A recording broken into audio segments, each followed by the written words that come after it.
Aujourd'hui, j'avais envie de vous parler des mouillages de nuit, du fait de mettre l'ancre dans une crique et puis d'y passer la nuit et de se réveiller le matin au milieu de nulle part, soit tout seul, soit avec quelques autres bateaux, parce que je trouve que c'est l'aventure la plus extraordinaire qui soit.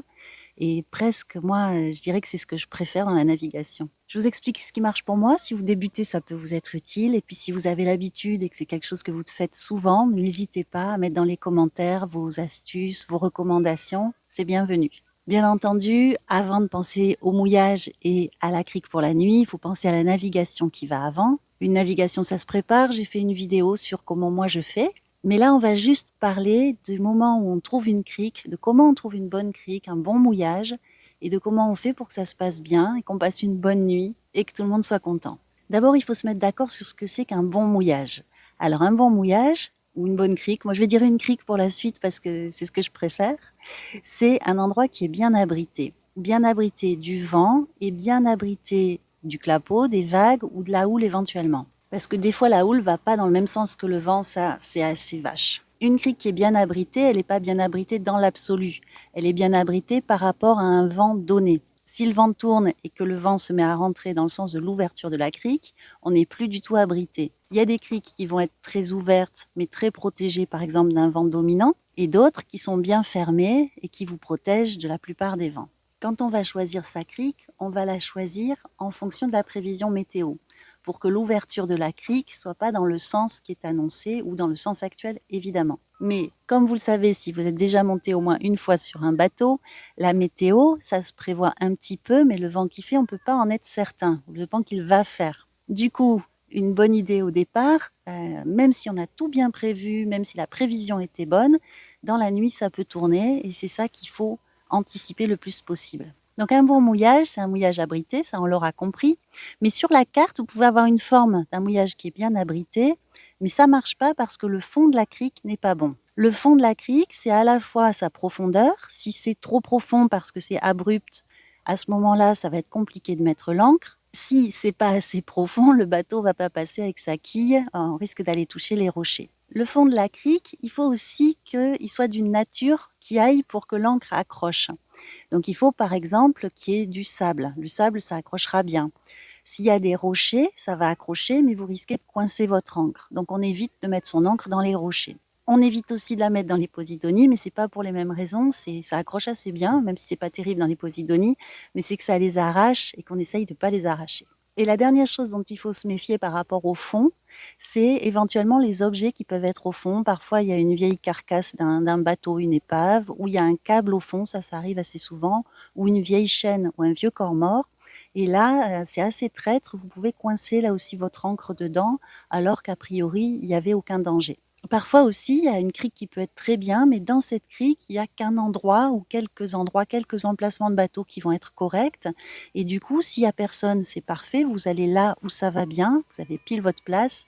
Mais s'il y a déjà du monde, là où vous savez que ça accroche bien, là où vous savez qu'il y a des plaques de sable, ça va être compliqué, les places vont être prises en quelque sorte. Moi, ce que je fais pour pas être trop embêtée, mais parce que j'ai le temps aussi, c'est que je bouge pas en même moment que les autres. Je me débrouille pour arriver plus tôt dans les mouillages, comme ça, les autres sont en train de faire leur trajet, et moi, j'ai les meilleures places, ou en tout cas les places qui me plaisent le plus. Et ça fait le lien avec le point suivant. Ce qui fait qu'une crique est bien ou pas aussi, c'est l'occupation. Est-ce qu'il y a beaucoup de bateaux? Est-ce qu'elle est très connue? Ou est-ce que personne ne vient là? Des fois, personne ne vient et il y a une raison, c'est-à-dire que c'est une fausse bonne idée d'être là. Mais parfois, c'est juste qu'on n'est pas sur la route des bateaux de location, par exemple. Là encore, c'est une affaire de goût. C'est-à-dire que quand on débute, on peut être rassuré par le fait de ne pas être le seul bateau dans le mouillage. C'est plutôt bon signe. S'il y a d'autres bateaux autour, c'est que ça va aller. Ceci dit, l'été dernier à Ibiza, quand il y a eu la tempête, il y avait des dizaines de bateaux, ça ne les a pas empêchés d'être dans une situation absolument dramatique. C'est pour dire qu'être plusieurs à faire quelque chose, ça ne garantit pas non plus la sécurité absolue. Alors, je ne vous parle pas des marées, puisqu'on est en Méditerranée, et que moi, je ne suis pas très compétente en marée, mais je ne peux pas m'empêcher de vous raconter cette anecdote. Il y a quelques années de ça, mes filles avaient 3-4 ans, avec mon ex-mari, on naviguait, on était à Mayotte, et on était allé jusqu'à Nosy Be, à Madagascar. On arrive dans une crique où il y avait pas mal de monde, très chouette, vraiment un très beau mouillage. Parfait, et on revient dans ce même mouillage 10-15 jours plus tard, on se remet là où on s'était mis, et on se dit, mais bizarre, cette fois-ci, ils sont mis loin du bord, les autres. Bon, ok. Et puis dans la nuit, on commence à entendre scrouch, scrouch, scrouch, scrouch, un petit bruit sous la coque. Là, on n'a pas traîné. Hein. Évidemment, on a remonté l'ancre. On a compris que là où on était avec la marée, en fait, ça allait plus du tout. Donc c'est évident, je dirais un enfant de 5 ans pourrait le comprendre. Sauf que nous, on n'était pas habitués. On s'était mouillé là la semaine d'avant. On voyait pas où était le problème. Donc attention à la marée aussi. Ça vous change non seulement la configuration du fond, mais ça change aussi la manière dont ça coupe les vagues et le vent. Bon, ce que je dis, c'est assez général. Je pense que ça vaut pour tout le monde. Maintenant, comment je fais moi pour choisir, une fois qu'on a défini à peu près ce que c'est qu'un bon mouillage? Comme toujours en navigation, tout est affaire de compromis. Par exemple, si une crique est très très bien abritée, il y a de grandes chances pour que l'eau soit moins claire. Si vous voulez de l'eau très claire, il faut une crique ouverte. Et qui dit crique ouverte dit moins bien abritée. Alors, moi, ce que je fais des fois, le compromis que je fais pour moi-même, si j'ai des passagers qui ont vraiment envie de se baigner, ou moi, j'adore me baigner et aller voir les poissons, c'est de faire un arrêt dans la journée sur le chemin pour la crique qui est bien abritée pour la nuit. Comme ça, on a notre super baignade en eau claire en journée, et puis le soir, on dort tranquille. L'autre compromis, je l'ai un petit peu évoqué tout à l'heure, c'est que la crique parfaite, elle est parfaite pour tout le monde, et qu'il va y avoir beaucoup de bateaux. Si on veut profiter d'un mouillage où on soit un peu isolé, un peu tranquille, il faut accepter de sortir des sentiers battus, et à ce moment-là, il va y avoir moins de monde, mais sans doute aussi pour une raison, c'est-à-dire que la crique sera un peu moins confortable, ou il y aura peut-être un restaurant à proximité qui fait du bruit. L'an dernier, en Grèce, on avait trouvé un mouillage extraordinaire, on n'était que 2 bateaux, on ne comprenait pas, bon, très bien. Et puis il y avait un bar sur la plage qui fait une petite musique tranquille au loin. Sauf qu'à 22h30, le bar, il s'est transformé en discothèque avec de la techno à fond. En fait, ça s'est pas arrêté jusqu'au matin, on a dormi dans la discothèque. Bref, j'aurais mieux fait de mieux me renseigner sur ce coup-là, mais bon, ça fait des souvenirs. Et justement, alors, on peut parler des outils que moi j'utilise. C'est les mêmes que pour la planification de la navigation. Donc, pour les cartes, j'ai la tablette, j'utilise c'est Garmin ou Garmin, je ne sais pas comment ça se prononce, le logiciel sur lequel il y a les cartes. Sur le bateau, il y a un GPS, il y a un AIS, on est bien équipé. Donc ça va donner les infos générales. Pour la météo, je regarde sur le téléphone, je vais sur Windy. Et puis, moi, je suis de l'ancienne génération. Quand j'en ai un, j'aime bien être sur le guide nautique papier parce que ça va donner des infos sur le mouillage. Alors, parfois, elles sont un peu datées, mais quand même, quelqu'un y est passé avant et donne un témoignage direct, quelqu'un de fiable, moi, j'aime bien. Et depuis l'an dernier, comme tout le monde, j'utilise Navili avec les avis des navigateurs qui sont laissés sur chaque crique. C'est pas mal, mais il faut quand même lire entre les lignes parce que quand il y a des témoignages du type super, l'eau était claire, ou bien celle que j'ai préférée, c'est c'était bien, mais il y avait des méduses. Ça, pour planifier sa navigation et pour planifier sa nuit, ça aide pas trop quand même. Et puis, dernier compromis qui est important puisque c'est en partie le sujet de ma chaîne, c'est qu'il faut tenir compte de son équipage. La prise de risque sur un mouillage de nuit, c'est que en pleine nuit, ça se passe mal, le vent se lève du mauvais côté ou bien qu'on soit un peu secoué, voire au pire qu'on ait besoin de quitter la crique pendant la nuit. Ce risque-là, on se le fait prendre à soi, mais on le fait prendre aux autres. Du coup, que ce soit pour la sécurité ou pour le confort, moi, j'aime bien demander à mes passagers si ça leur va. C'est-à-dire, je leur dis, cette crique, elle est super, il y a très peu de chances que le vent tourne, mais quand même, elle est assez ouverte. Est-ce que tu es prêt ou tu es prête à te faire secouer éventuellement un petit peu demain matin parce que le clapot risque de rentrer? On peut avoir ce type de discussion avec ses partenaires de navigation, avec son équipage. Et avec des purs débutants, je fais pas en fait. Je fais que des criques abritées. Pour les belles baignades, les beaux mouillages, je les fais à la journée. Ensuite, une fois qu'on a choisi son lieu, qu'on est arrivé, il y a la question du mouillage dans le sens de la chaîne et de l'ancre.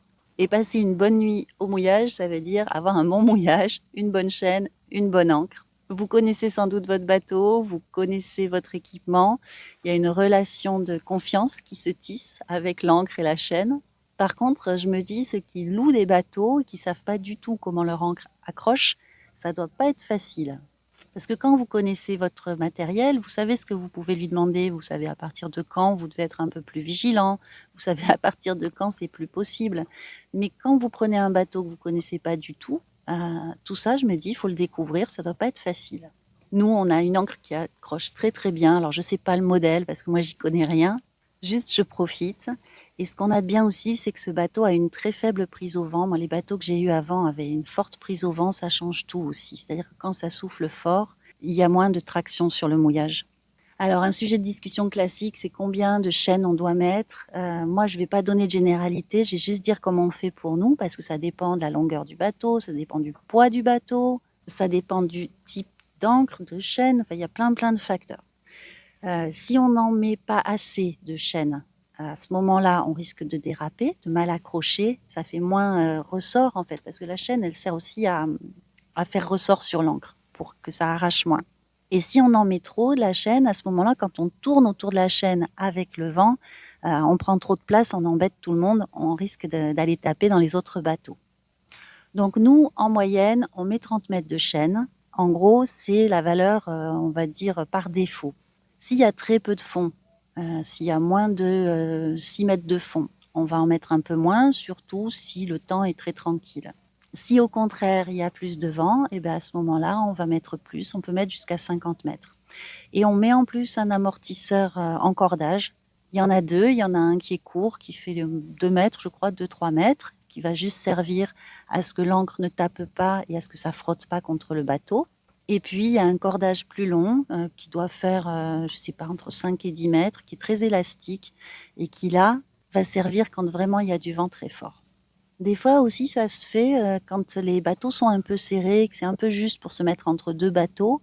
La personne qui arrive avec le nouveau bateau va demander aux autres combien ils ont mis de chaînes pour voir sur combien ils vont tourner. Comme ça permet soi-même de mettre à peu près la même chose pour tourner en même temps et pas se rentrer dedans. Ou bien pour se rendre compte que l'autre a mis une distance ou trop longue ou trop courte et qu'il vaut mieux aller se mettre ailleurs. Moi, ce que j'aime bien faire pour être sûr de déranger personne, c'est de mettre l'encre, de mouiller l'encre juste derrière un autre bateau. Comme ça, on est sûr de ne pas se taper quand on tourne et on est sûr de déranger personne. C'est la pratique la plus sûre. Le bon côté aussi de faire ça, c'est que si jamais le vent forcit et qu'on veut rallonger un peu parce qu'on a prévu un peu juste, à ce moment-là, s'il n'y a personne derrière, nous on est derrière l'autre bateau, ça permet de rallonger sans gêner personne. Bon, finalement, une bonne façon de réfléchir aussi, je trouve, c'est de se dire qu'est-ce qui peut mal se passer. Ce qui peut mal se passer, c'est que le vent se mette à tourner dans la nuit, dans l'ouverture de la crique, et que vous vous retrouviez soit secoué toute la nuit, bon ça c'est pas très grave, soit vraiment en danger et obligé de quitter le mouillage pour aller vous mettre ailleurs. Et bien sûr, ce qui peut arriver aussi, c'est de déraper parce que le vent est trop fort, même s'il rentre pas dans l'axe de la crique, mais parce qu'il y a un coup de vent qui est arrivé. Ces situations, même si on a tout bien prévu, qu'on a tout anticipé, des fois on ne peut pas y échapper, c'est comme ça. Ça fait partie de la navigation à la voile. Et moi, ce que je fais, alors ça prévient pas, mais ça permet de mieux réagir s'il y a un problème, c'est que tous les soirs, quand on est au mouillage, j'ai des rituels du soir pour ranger en fait, comme si on devait partir naviguer. Donc tous les soirs, même si la météo est parfaite, je range tout ce qui traîne, je remonte l'échelle. Il faut que ce soit comme si on allait partir dans l'instant. Et c'est presque une superstition maintenant, parce que je me dis que le jour où je le ferai pas, il va y avoir un mauvais coup de vent. Un autre truc que je fais aussi quand la météo est pas sûre à 100%, c'est que je prévois un plan B. Donc je me dis, si jamais dans la nuit ça tourne au sud et que la crique est orientée sud, il faut que je sache où je vais si vraiment il y a besoin de sortir de là. Ça suppose au passage que vous n'ayez pas choisi une crique dans laquelle vous vous coincez. Il y a des mouillages dans lesquels il est difficile de sortir quand la mer rentre en fait. Ça, c'est vraiment un mauvais mouillage. Il ne faut pas se mettre là pour la nuit. Il faut juste peut-être y passer la journée et partir dès que ça tourne. Mais pour la nuit, il vous faut un mouillage où c'est facile d'entrer. En tout cas, moi, c'est ce que je fais. Il faut qu'on puisse en sortir sans problème. Et il faut, s'il n'est pas sûr à 100% et qu'on a envie de prendre ce risque parce que ça vaut la peine, l'endroit est beau, à ce moment-là, il faut être sûr qu'on puisse sortir dans la nuit et il faut savoir où on va si jamais ça ne va pas. Après, quand le vent souffle vraiment fort, moi, je dors dans le cockpit parce que j'aime bien surveiller en réel ce qui se passe. Je sais qu'on peut mettre des applis avec une alarme pour nous dire si ça dérape ou tout ça, mais quand ça souffle, moi, je suis dans le cockpit, je peux pas faire autrement. Je m'installe avec mes oreillers et mon duvet et puis je dors d'un œil. Après, pour l'instant, avec ce bateau et cette ancre, on a eu la chance de jamais déraper, donc j'espère que ça va durer. Je cherche du bois à toucher quelque part. La dernière chose que je veux dire, c'est que c'est très différent aussi, je trouve, quand on arrive dans un mouillage qu'on connaît et un mouillage qu'on ne connaît pas. Du coup, si ça vous tente, si vous n'avez jamais essayé de dormir la nuit quelque part et d'y rester pour la nuit, moi je conseillerais de le faire dans un mouillage qu'on connaît déjà, qu'on a expérimenté le jour et qui est familier. Ou bien de partir avec un bateau qui connaît et de suivre des amis qui connaissent le coin déjà. Mais franchement, lancez-vous si vous l'avez pas déjà fait, ça vaut la peine. Partez même avec des gens qui savent le faire. Bien sûr, tout ce que je vous raconte, c'est juste mon expérience. Ce sont pas des conseils de pro. Moi, je suis pas monitrice de voile. C'est juste une expérience personnelle et ma philosophie. Et encore une fois, pour tous ceux qui s'y connaissent et qui ont envie de donner des conseils à ceux qui débutent, n'hésitez pas à rajouter dans les commentaires ce que vous diriez à quelqu'un qui a envie de se lancer pour la première fois à dormir dans une crique, à dormir dans un mouillage la nuit.